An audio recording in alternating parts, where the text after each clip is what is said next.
Hi, are we likely to get any disease in the near or late future? Like, can anybody predict anything?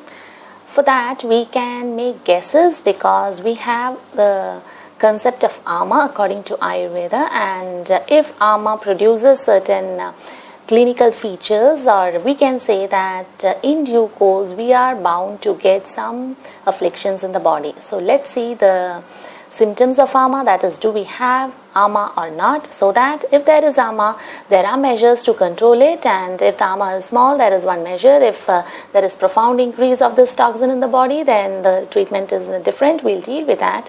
For that, we have to understand that what are the clinical features of ama. So let's go into that.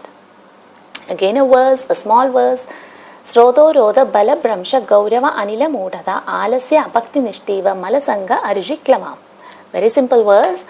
Sroto roda means, according to Ayurveda, there are channels in the body, and like there are 13 channels in men and one extra channel in female, and would like to know the names of the channel.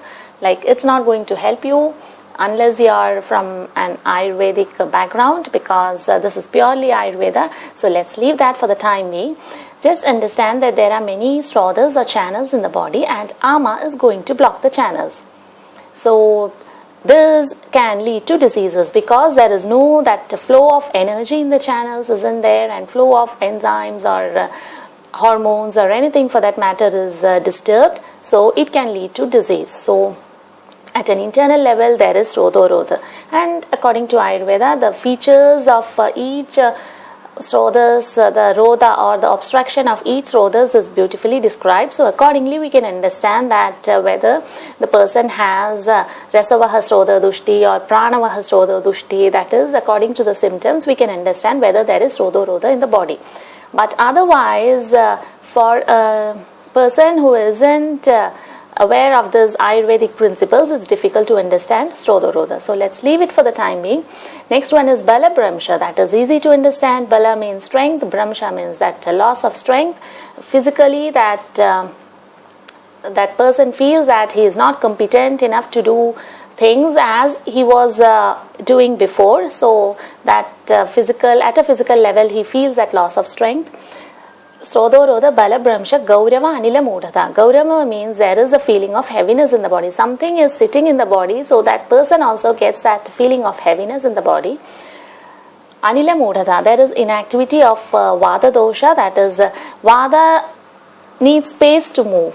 So there is obstruction, so the movement of vada is affected, and it is also reflected clinically.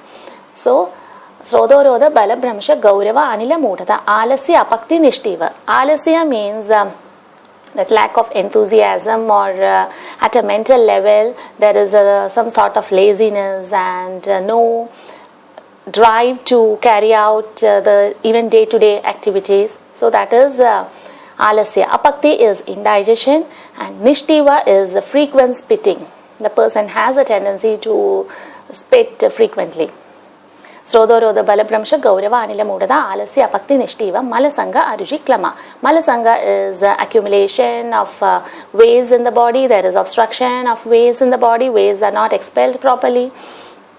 Aruji is loss of appetite or distaste in the mouth, and that person will not have the feeling to consume foods. And klama is exhaustion.